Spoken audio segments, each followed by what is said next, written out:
If you've ever flipped open a chemistry textbook and instantly felt overwhelmed by those massive, endless strings of letters and numbers, well, you definitely aren't alone. Today, we're diving into an explainer that completely decodes organic chemistry.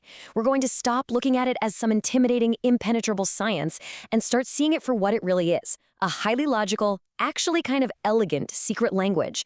And by the end of this, you're going to be able to read it fluently. To really wrap our heads around this language, think about how literally every field of human knowledge eventually develops its own shortcut. It's just human nature, right? Doctors scribble RX, or we write USA instead of spelling out United States of America every single time. Well, organic chemistry has its own version of this. Chemists use what are called condensed structural formulas. So instead of drawing out every single bond for a molecule like propane, they just write CH₃CH₂CH₃. It tells the exact same three-dimensional story, just incredibly compressed. But you might be wondering, why even invent this abbreviation in the first place? Well, try drawing cholesterol. Seriously, the earliest organic chemists used to draw every single atom and every single bond perfectly. But as they started discovering molecules way bigger than simple little methane, they hit a massive, incredibly frustrating roadblock. They were literally just running out of paper. It became known as the page problem. To put that into perspective, cholesterol has 87 atoms and 148 bonds. If you tried drawing just that one single molecule at a normal text size using the old-school full structural notation, it would eat up almost an entire A4 piece of paper. Now imagine a textbook trying to discuss molecules 10 times that size. Drawing every atom became completely, hopelessly impractical. The page would just turn into an absolute jungle of black lines. Something had to give. The massive breakthrough that kind of saved chemistry was a really simple mathematical insight. Carbon always forms exactly 4 bonds, no exceptions. Because of this, its little hydrogen passengers are totally predictable. Think about it. If a carbon has 1 bond connecting it to the main chain, it needs 3 hydrogens to round out its 4 bonds, making a CH3 group. If it uses 2 bonds for the chain, it only gets 2 hydrogens left over, so a CH2 group. Chemists suddenly realized, wait, we don't need to draw out every hydrogen. We can just group them into these neat little families anchored to their carbon center. So this entire shorthand system relies on a beautifully simple premise. We call it the universal decoding rule. Since carbon always forms 4 bonds, any adjacent groups you see written next to each other in the formula are automatically connected. It's literally that easy. Reading left to right simply equals left to right bonding. You don't actually need to see a physical line drawn between them to know the connection is absolutely there. And this translates directly into how you actually speak the language. Reading these straight-chain molecules is exactly like reading a regular English sentence from left to right. Take ethane, written as CH₃CH₃. You just read it naturally as 1 carbon with 3 H's connected to another carbon with 3 H's. Or propane, a 3H carbon connected to a 2H carbon in the middle, finishing with a 3H carbon. It's really just a sequence of groups holding hands in a straight line. But, okay, what happens when the molecule isn't just a straight line? This is exactly where parentheses come in, and honestly, this throws so many people off. But let's completely demystify it right now. In a chemical formula, parentheses have absolutely nothing to do with math. You are not doing algebra here. In our secret chemistry language, parentheses simply mean there is a branch off the main chain attached to the carbon sitting immediately to its left. It's just an exit ramp. Picture the main carbon chain as a massive interstate highway. Any group you see trapped inside parentheses, that's simply an exit ramp pulling off that highway. Take a look at 2-methylbutane. You're cruising along your main highway of carbons, but then you hit that CH in the middle. The CH3 inside the parentheses right next to it, that is your exit ramp branching off. Parentheses are literally just side streets on your molecular map. Now, chemists are efficiency nerds, so they take this even a step further using subscripts. When a repeating group shows up multiple times in a sequence on the main chain, they condense it down even more. So if you see a CH2 group in parentheses with a little 3 sitting just outside it, that simply means that exact CH2 group repeats 3 times in a row.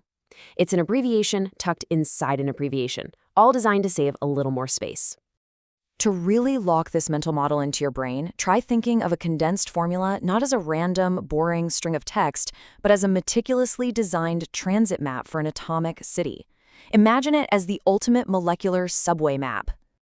In the city, your main chain carbons are the subway stations. The hydrogens are the passengers waiting on the platforms. A branch, in parentheses, that's just a different transit line departing from the station. And a carbon with 4 connecting bonds and 0 passengers, that's your massive transfer hub, a quaternary carbon. The crucial shift here is realizing that the formula is just a super useful, simplified map. It is not the physical, sprawling 3D city itself. And because it is a map, we can easily extract hidden, highly specific data from it using a really fast 4-step algorithm. It's basically a cheat code. Step 1. Count up every carbon you see written. Step 2. Count every hydrogen, just making sure to multiply by any of those outer subscripts we talked about. Step 3. Count any heteroatoms, which is just a fancy word for things like oxygen or nitrogen. And step 4, simply sum them all up. Let's actually decode butane together just to see how powerful this is. Following our algorithm, we count the carbons. 1, 2, 3, 4. Okay, C4. Now the hydrogens. 3 plus 2 plus 2 plus 3. That equals 10. H10. Boom. Instantly, from a single line of text, we've pulled out the exact molecular formula, C4H10. It is incredibly satisfying once you actually know the rules of the game. But this map doesn't just show you the basic carbon skeleton. It also highlights the city's major hotspots, which chemists refer to as functional groups. These are the absolutely crucial reactive sites that define how a molecule is actually going to behave in the real world. An alcohol always ends in OH. A carboxylic acid practically screams its identity with a COOH. Spotting these functional groups is just like spotting the major tourist attractions on a subway map. It tells you exactly what that molecule is capable of doing. Now, what's really cool is that this language actually evolves alongside you. Chemistry uses 3 completely distinct notation systems. Beginners start with full structural formulas, drawing every single bond like training wheels. Intermediate learners upgrade to the condensed structural formulas we've been exploring today. But advanced chemists, they move entirely to skeletal formulas, where they literally just draw the carbon framework as angled lines and skip drawing the hydrogens altogether. The sheer power of this compression is just amazing. Take propane.